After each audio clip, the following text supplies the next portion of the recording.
remember one thing. The Prime Minister of India is the Prime Minister of India with a very slim majority. If 10, 15 seats were rigged, and we suspect actually the number is much closer to 70, 80, 100. If 15 seats were rigged, he would not be the Prime Minister of India. And we are going to prove to you, in the coming few days, we are going to prove to you without any doubt in the coming few days how a Lok Sabha election can be rigged and was rigged. हम सब यहां मौजूद हैं। देश की सबसे बड़ी पंचायत संसद, जो यहां से बमुश्किल 2 से 2.5 किलोमीटर दूर है, जहां देश के कानून बनाए जाते हैं, या आज हम ये कहें कि देश के कानून, जो बने हुए कानून हैं, उनको बदला जाता है।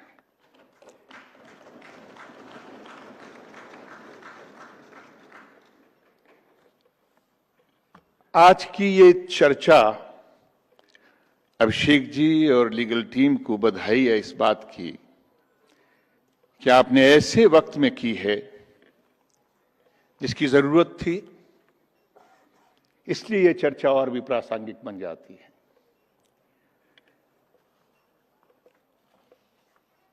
साथियों, संविधान बनाने वाले, संविधान को आकार देने वाले लोग कोई सामान्य नहीं थे। कुछ के चेहरे नजर आते हैं और कुछ का नाम सुनते ही सम्मान के साथ में गर्दन झुक जाती है। वो तपे हुए विद्वान थे जिन्होंने संघर्षों से सीखा था। मैं लीगल जबान में ना जाकर, सच्चाई ये कि उन्होंने अपनी जवानी को जेलों की शिक्षों में निकाला। इस देश को आजाद करने के लिए देश के लोगों में घूम घूम कर उनको समझा और सत्ता की ज्यादतियों को भी समझा। उन लोगों ने इस लोकतंत्र को बनाया, संविधान रचा और उसके बाद ये तय किया कि ये तभी फले फूलेगा कि इसकी शक्तियों को केंद्रित नहीं बल्कि विकेंद्रित किया जाए। और यही संघवाद की नींव भी है।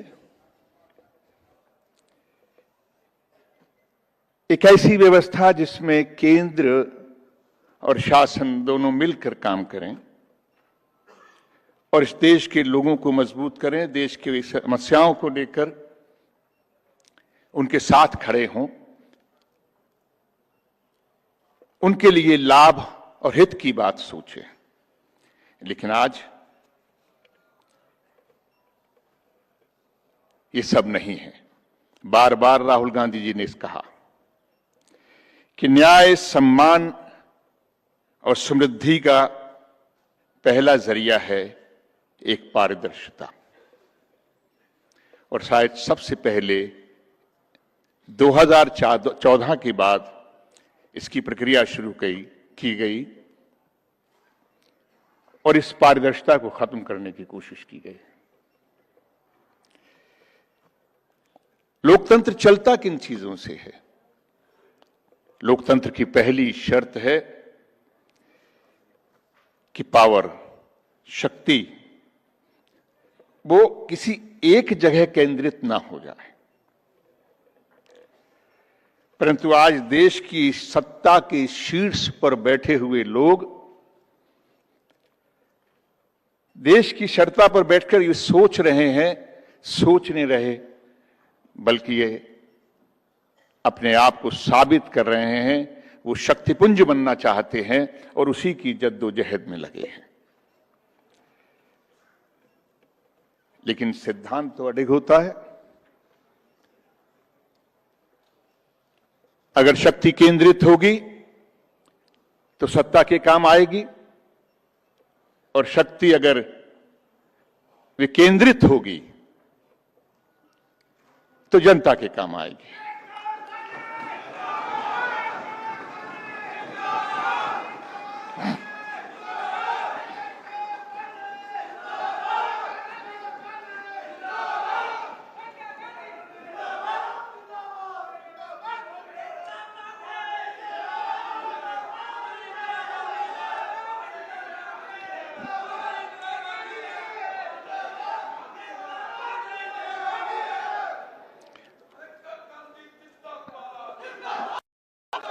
ये बहुत ही मेरे लिए सौभाग्य की बात है कि आदरणीय प्रियंका गांधी जी यहां विराजमान हैं। मैं अपनी बात को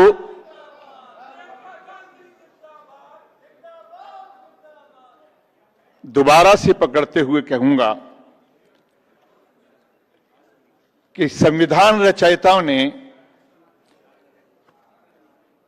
इस लोकतंत्र को चलाने के लिए 3 स्तंभ बनाए।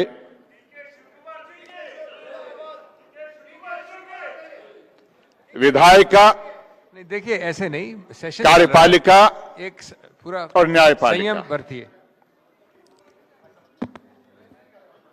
क्या कभी हमारे संविधान को आकार देने वाले निर्माताओं ने ये सोचा होगा कि एक दिन कोशिश की जाएगी कि ये सारी शक्तियां एक व्यक्ति में समा जाएं?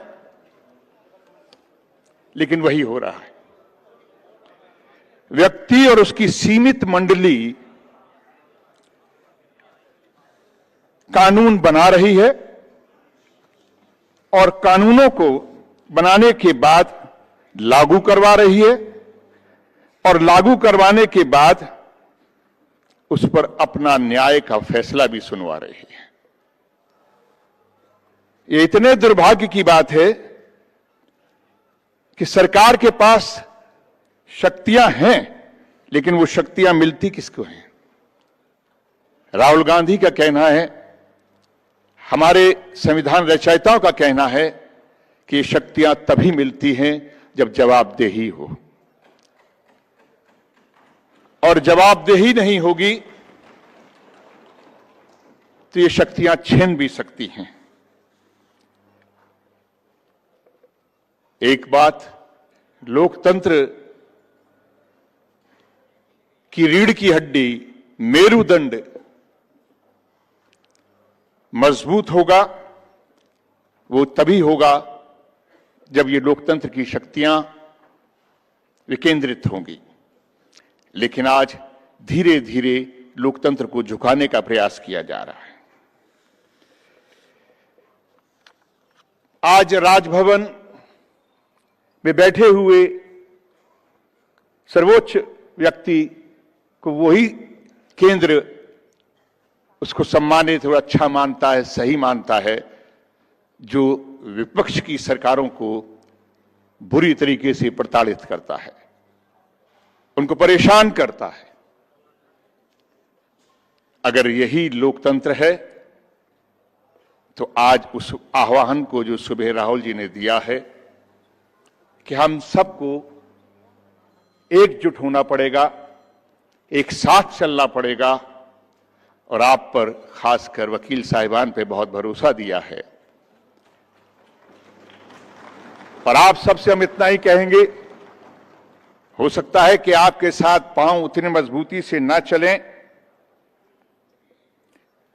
लेकिन आपके साथ साथ चलेंगे।